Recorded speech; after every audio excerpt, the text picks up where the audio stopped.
तो चलिए, कोरोना काल तो है, लेकिन इन सब के बीच में तमाम पर्व त्योहार भी मनाए जा रहे हैं सुरक्षा मानकों का पालन करते हुए। तो गुड फ्राइडे है आज। न्यूज 11 भारत की ओर से भी तमाम ईसाई समुदाय के लोगों को गुड फ्राइडे की शुभकामनाएं।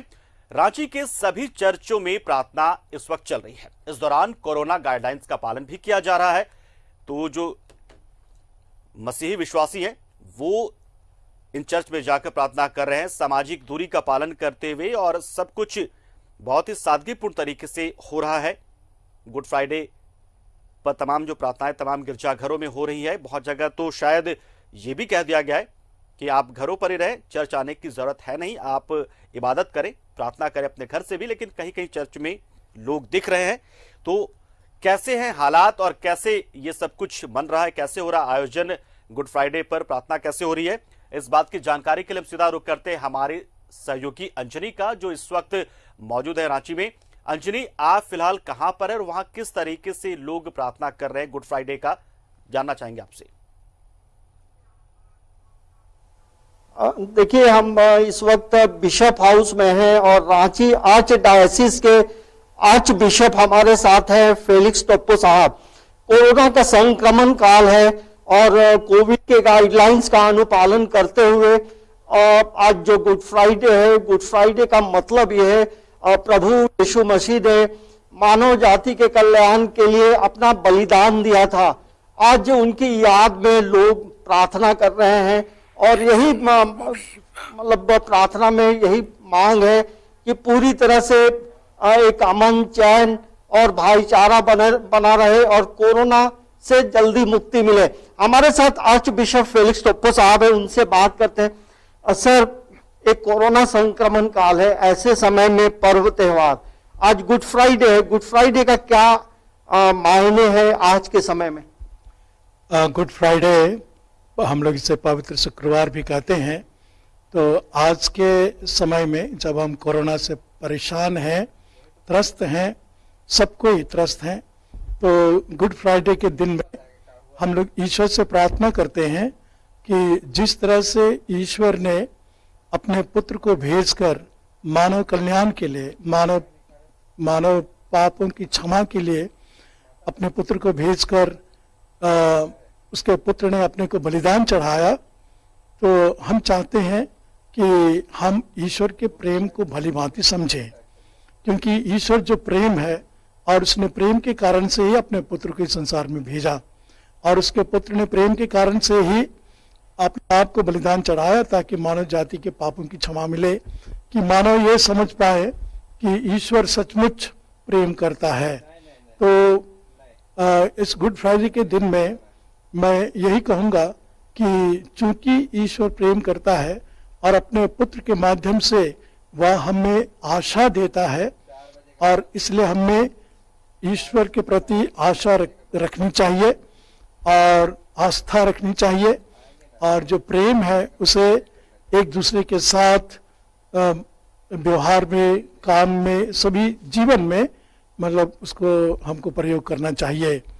तो गुड फ्राइडे के दिन में हम लोग जो है हमारे प्रभु मसीह के दुख भोग की याद करते हैं। दुख भोग अर्थात हमारे प्रभु यीशु ख्रिस्त में सबसे पहले गेत्सेमानी बारी में बहुत दुख सहा था बृहस्पतिवार की शाम को, और उसके बाद शुक्रवार के दिन में सुबह को उसे कोड़ों की मार मिली थी, और कोड़ों की मार बहुत भयंकर होती थी और कम से कम उसे 120 बार कोड़ों की मार मिली। और उसके बाद उसका चौथा बड़ा दुख था कि एक भारी क्रूस को उठाकर उसे कलवारी पहाड़ तक जाना पड़ा, और फिर अगला दुख था कि उसे क्रूस पर ठोका गया। स्वामी जी, एक सवाल है कि ये जो दुख भोग का समय है, ऐसे समय में यदि हम ये बात करें कि इस दीवार में एक लाइन लिखी हुई है, मैं प्यासा हूं, इसके क्या मायने हैं और क्या आज का दिन आध्यात्मिक रूप से लोग मनन कर रहे हैं? हाँ, वहाँ लिखा हुआ है मैं प्यासा हूँ। तो हमारे प्रभु ने जब ये शब्द कहा था, जब वे क्रूस पर लटके हुए थे, तो जरूर वे शारीरिक रूप से प्यासे थे, लेकिन शारीरिक रूप से अधिक उसे आध्यात्मिक प्यास थी। अर्थात उन्होंने कहा कि मैं आत्माओं का प्यासा हूँ, मैं प्रेम का प्यासा हूँ। अर्थात ईश्वर प्रेम करता है, तुम ईश्वर को प्रेम करो। और आत्मा अर्थात ऐसा ना हो कि मनुष्य बुराई का जीवन जिए और अपने आप को खो दे और अंत में नरक चला जाए। तो उनकी इच्छा है कि सारे के सारे लोग अच्छा जीवन जिए, पवित्र जीवन जिए, भाईचारे का जीवन जिए और अंत में स्वर्ग में पहुंच सके। यही उनकी प्यास थी। स्वामी जी, एक सवाल है कि जिस तरह से अभी कोरोना का संक्रमण है, कितने बदलाव हुए हैं। गुड फ्राइडे का प्रार्थना हो या ईस्टर का प्रार्थना चर्च में या लोयला हॉस्टल में, क्या इस बार हो रहा है, नहीं हो रहा है? वास्तव में ये हमारे लिए बहुत ही कठिन समय है, क्योंकि हमारे जितने भी ख्रिस्तीय भाई बहन हैं वे इन धर्म विधियों में भाग लेते हैं, भाग लेते रहे हैं। और इसलिए हम लोग लोयला मैदान में करते थे, जहाँ की 5 से 10 हजार लोग जमा होते थे। लेकिन इस बार हम लोग ऐसा नहीं कर पा रहे हैं, और जिससे सरकार का निर्देश है कि हम गिरजे घर में कर सकते हैं, इसलिए बहुत कम संख्या में लोग आते हैं। और तो इस समस्या को हल करने के लिए हम लोगों ने ऑनलाइन भी किया है, लाइव टेलीकास्ट होता है, तो बहुत लोग उस पर उसको देखते हैं। जैसे कल जो पुण्य बृहस्पतिवार का शाम को धर्म विधि थी, उसमें हमने देखा कि 60,000 लोगों ने उसको देखा। तो देखिए पंकज, जिस तरह से कोरोना का संक्रमण काल है, वैसे समय में चर्च में तमाम चीज में बदलाव लाया गया है।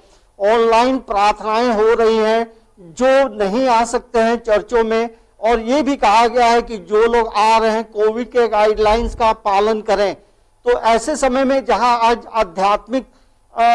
आध्यात्मिक रूप से सभी मसीही विश्वासी प्रार्थना कर रहे हैं और प्रभु यीशु मसीह के बलिदान को याद कर रहे हैं और अपने द्वारा किए गए भूल के लिए पश्चाताप भी कर रहे हैं, तो ऐसे समय में ये जरूर कहा जा सकता है कि इस बार बदली सी है, ईस्टर की बात करें या गुड फ्राइडे की बात करें। पंकज, चलिए, बहुत बहुत शुक्रिया अंजनी, हमारे साथ जुड़े आप और आपने तमाम जानकारियां दी कि किस तरीके से इस बार गुड फ्राइडे पर प्रार्थनाएं हो रही है।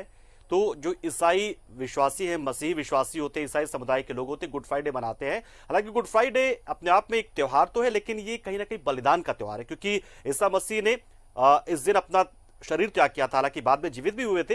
तो कहीं ना कहीं ये दिखाता है कि जो अंत होता है वो एक आगाज भी होता है। तो इसी तरीके से हमें भी उन तमाम बुराइयों को खत्म करना है।